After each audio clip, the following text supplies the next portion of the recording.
Isang mapagpala at masagana pong muling umaga sa atin mga kamamshi. Siyempre, maaga po ang mga mamshi nag-iintay ng labas. Ay, ito po yung isda. At sa wakas, buti na lang kami napadaan. At napakaswerte namin dahil yun po ang hinahanap naming isda. Dito po kasi sa probinsya, kala lola ko, medyo distansya pa po, ilang kilometro pa ang lalakarin mo para makapag-abang ka doon talaga sa daanan. At may isang bagay lang na pinagtataka ko, bakit napakamahal kaya ng kilo ng isda dito sa probinsya? Samantalang malapit lang naman po ang pangapalaisdaan. Ganon din ang dagat. Kung ikukumpara mo sa Maynila, mas mahal po talaga dito. Akalain nyo yung bangus 300 ang kilo. Samantalang sa Maynila makakakuha ka ng 150, 160. Hindi ko lang po alam ano. Dito talagang karamihan may mga fish pan malalapit lang kung ikukumpara sa Maynila. Kaya lang hanggang tanong lang po talaga tayo kasi hindi ko rin alam ang sagot dahil nga sa hinaba-haba ng panahon, ilang taon na rin po dito ako lumaki, ngayon lang ako uli nakabalik. Kaya ang realidad, pag umuwi ka ng probinsya, hindi pwedeng wala ka talagang pera. Pero na lang po sa amin kasi kumakain talaga kami ng kahit puro gulay. Nagkataon lang din po gusto namin bumili ng isda. Kaya ayan, bumili ang mga kamamshi. At habang nandito po kami bumibili ng isda, ayan, nakikita nyo ang court. Ito po ang court dito sa Remedios, Danao, Bohol, kung saan ang aking anak na si Kuya James Lee ay nagpapakasayang maglaro ng basketball.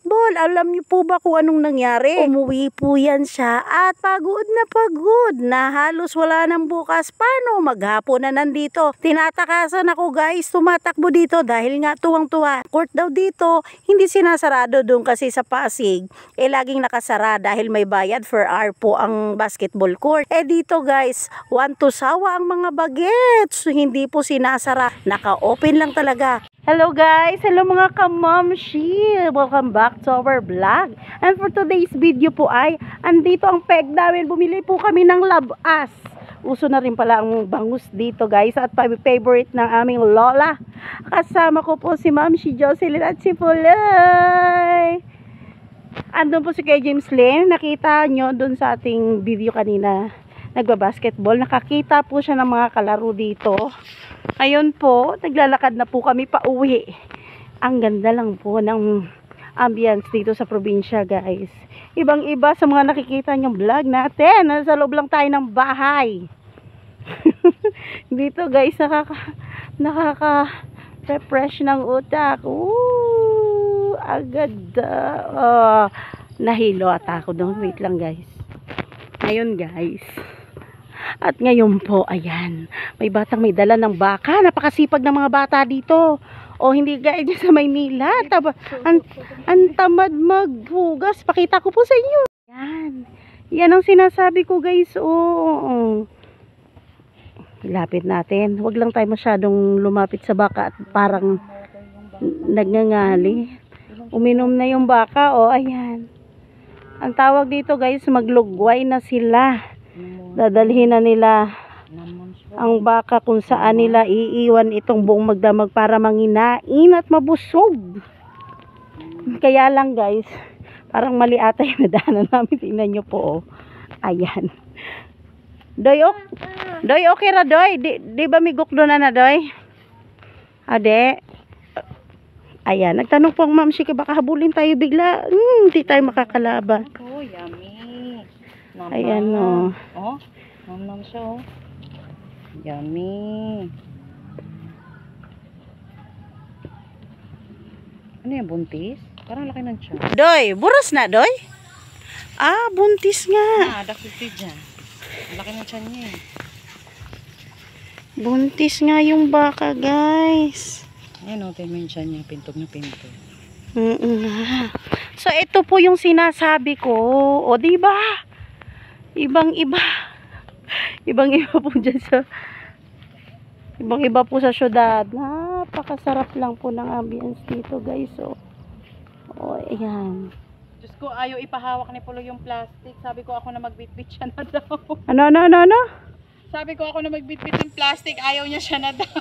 Kasi puro pagkain yung lang. Sinanay na nak. Akin na.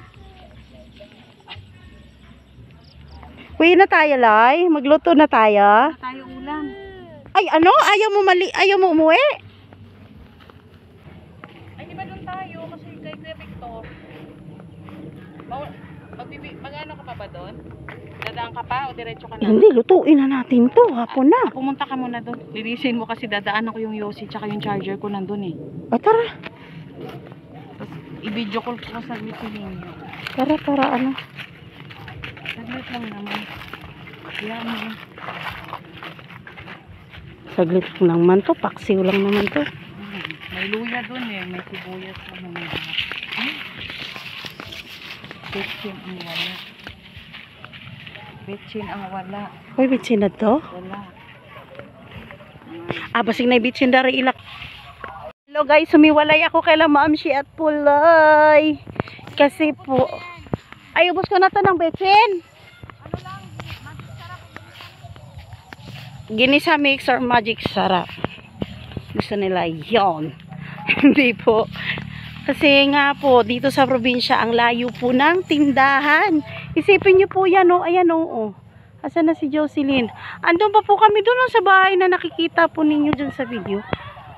Kaya, kapag bumili na po kami, baga isang bagsakan na. Kailangan munang damihan. Kagaya po nito, kung nag-abang po kami ng isda, talagang pinaglaanan po namin ng oras ang pag-aabang.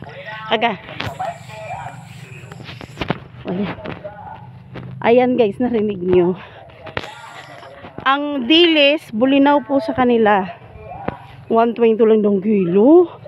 Yung nabili namin, 200 ang kilo.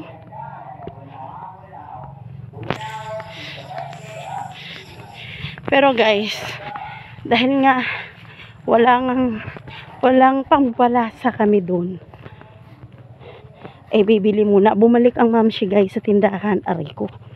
Bumalik po ako sa tindahan para bumili. Oh guys, yun yung nilalakaran ko. Ito pa. May kambing. O diba, napaka-ignorante lang ng Mamshi. Tinitreasure ko lang po memory ito kasi pag bumalik na ng Maynila, alam nyo na po, wala nang ganun doon.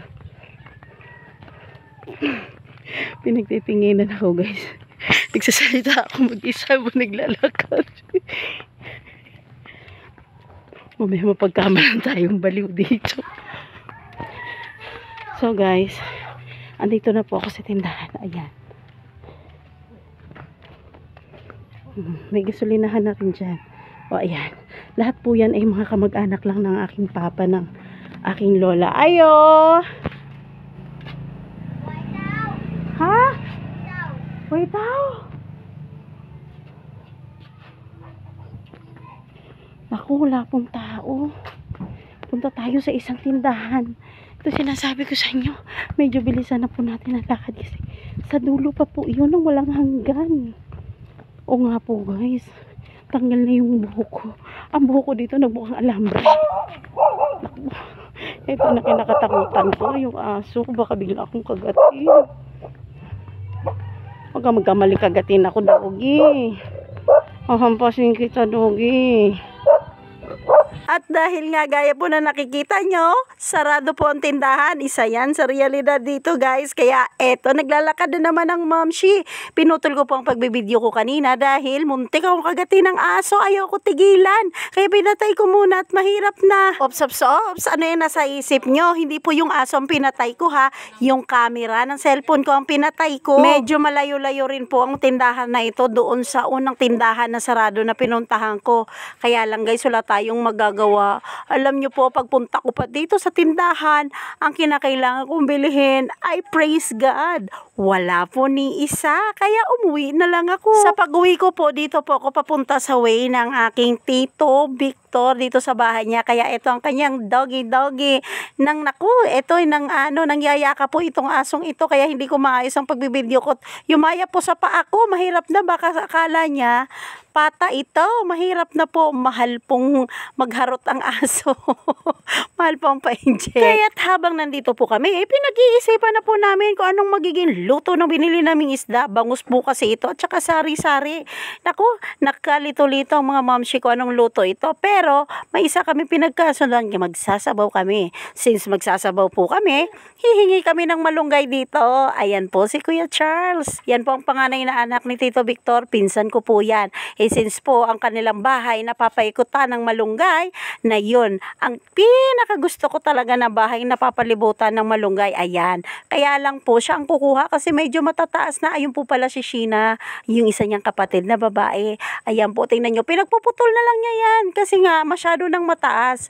Kung puputulin naman na daw, tutubo pa rin. Ayun nga, mas magandang pinuputol kasi nga mas mababa na po ang tubo ng mga malunggay. So that's it, Pansit, for today's video guys. Hanggang dito na lang po ang ating pagbablog and tomorrow again, sundan nyo po ang aming journey dito sa pag-uwi namin sa Remedios, Danau, Bohol. At guys, muli maraming salamat po sa walang sawang panunood at pagsuporta nyo kay Momshi LB. Don't forget to subscribe, mag-like and share na rin po kayo guys. At higit sa lahat, don't skip the ads guys. Laking tulong na po yan kay Momshi LB. And again, maraming salamat po sa inyong lahat and God bless everyone.